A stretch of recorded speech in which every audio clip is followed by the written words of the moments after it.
He had left his life as an outlaw behind. Now he's roped back into it by Uncle Sam, who wants him to clean up his old gang. Welcome to Summed Up, the series where I take a game or piece of game media, summarize it, and then give it back to you. In this one, I go over Red Dead Redemption. John Marston is led off a boat and onto a train by two government agents. Over at Armadillo Station, he meets up with a man named Jake who will guide him to Fort Mercer. There, John tells Bill Williamson to come, that they want to kill them and he's come to help. Williamson disbelieves what he says and refuses to let him into the fort.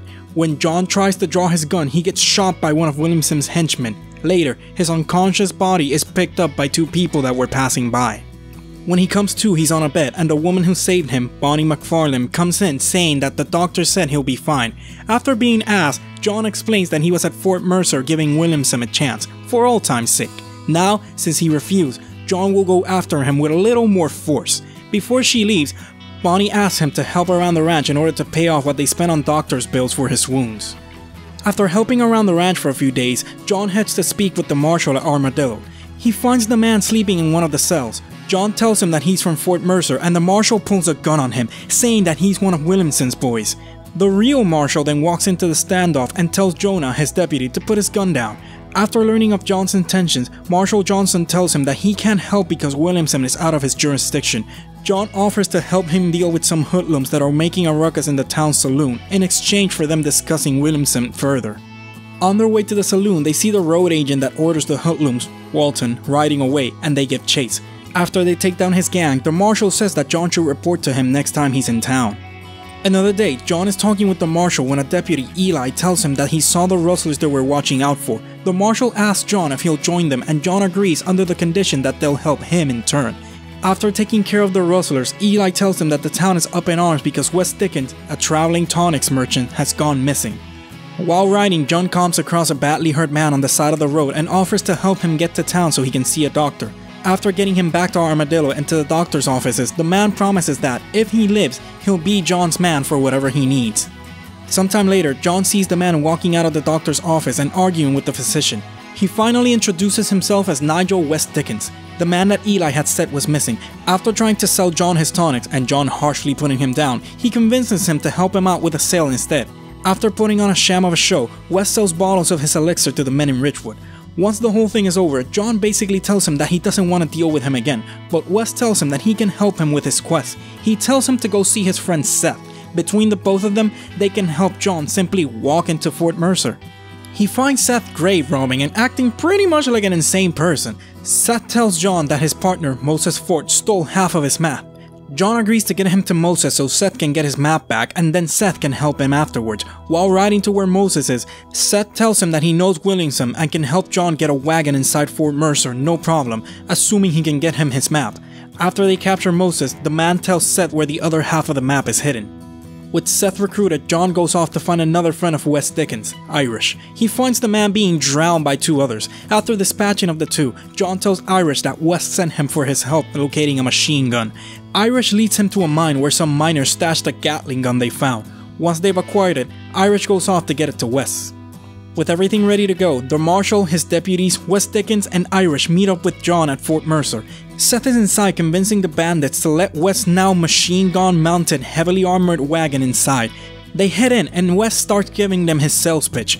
Once they're all close and interested, John pops out and starts shooting up the place. Once the assault on the fort is done, they can't find Williamson anywhere. They do find one of his cronies alive, and he tells them that Williamson left for Mexico the previous morning to find asylum with Javier Escuela, another member of John's old gang. Irish tells John that he has friends in Mexico and can get him there. Once in Chuparosa, Mexico, John gets held up by some locals. He then kills them and is then told off by an old American who was watching nearby. As he teaches John how to become a better shooter, the old man introduces himself as Landon Ricketts, and John recognizes his name as the fastest gunslinger of his time. Later, Ricketts introduces John to Emilio, a local who may have seen Escuela but is unsure. However, the men he saw have his sister, and Ricketts wants John's help rescuing her. They find her inside a cave, barely alive. They get her to the rendezvous point and Ricketts asks her what she knows. Luisa tells him that she doesn't think she was being held by Escuela, but she remembers having heard that name while imprisoned, which means he's still in Mexico. John goes to speak with Colonel Agustin Allende, leader of the local militia, to see if he can help him locate Williamson and Escuela. He rides up to his fort and is confronted by Allende's second, Vicente de Santa. De Santa tells John that outlaws seek outlaws, so Escuela and Williamson must be with the traitor that poses as a freedom fighter, Abraham Reyes. De Santa then asks John to help him and his men with a trap they set up for Reyes. If everything goes well, he's sure the colonel will be willing to help him. When John goes to speak with Allende, he finds him reaming out De Santa. Allende tells John to help him defend Tesoro Azul while he searches for Escuela and Williamson. After that, John finds Luisa in front of her burned down house, crying. She tells him that Abraham Reyes has been captured by the military. While not officially, him and Luisa are married and she will go to the prison where he's being held and rescue him herself. John tells her to calm down and ride with him to where the prison is. They'll figure out what to do when they're near. Once there, John breaks in, takes out the guards, and releases Reyes. After getting him to the river where Luisa has a raft, Abraham tells John that he will help him find the men he seeks, and in return, John will help the Mexican Revolution. John goes to Allende as the colonel wants to speak with him. Allende tells him that they found and captured Escuela and Williamson. They're being held in a church in Chuparosa. John rides with De Santa to Chuparosa, but when he walks into the church to collect his targets, he's knocked out by De Santa's men. When John comes to, he's tied, held, and about to be killed by De Santa's soldiers. Then, the one about to kill him gets shot. Reyes and his revolutionaries have come to rescue him. Later, John meets up with Luisa, who tells him that they're going to stop a massacre that will be led by De Santa and kill him while they're at it. John helps them do so and interrogates De Santa. De Santa tells him where Escuela is hiding, and then the player is given the choice to kill De Santa or leave it up to the rebels. Personally, I left it up to them, but either way, he dies. John goes to where De Santa pointed out, but one of the working girls there tells him that they haven't seen Escuela in months. De Santa lied with his last breaths. After, John goes to Reyes, who tells him he has a present for him. They're going to bring the men he seeks to justice.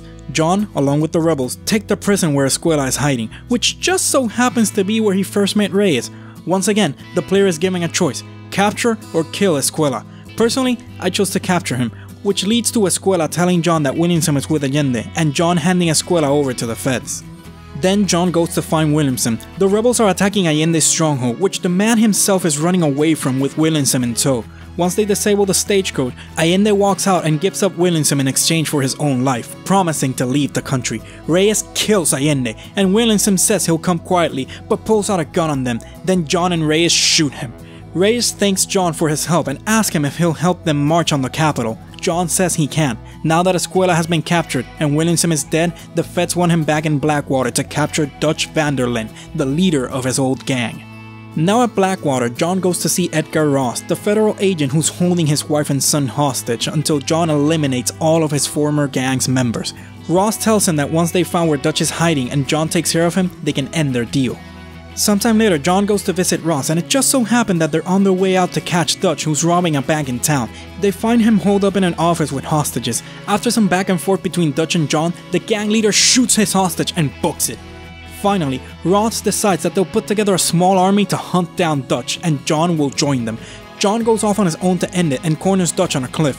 Dutch tells him that when he's gone, they'll just find someone else to blame, and their time, the time of outlaws, has passed.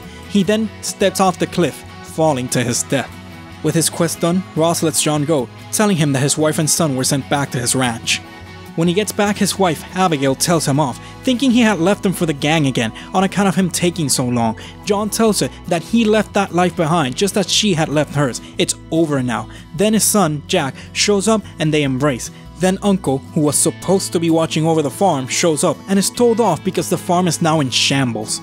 John spends a few weeks fixing up the farm, spending time with Abigail and spending time with Jack. One day, Uncle calls John, and after looking through the spyglass, John tells Jack to lock himself inside the house with Abigail and not to come out. An army starts pouring in and making an assault on the Marston farm. Uncle gets killed in the battle. The others manage to get to the barn where John gets Abigail and Jack on a horse and tells them to ride away and hide. He'll catch up. When John looks outside the barn, there's a small battalion of men with their guns trained on the door. He walks out, ready to face them, gets a couple of shots off, and is then riddled with bullets. Edgar Ross stares at John Marston as he dies. Having heard the gunshots in the distance, Abigail and Jack disobey John's orders and return to the farm, only to find the corpse of the once outlaw, husband, and father.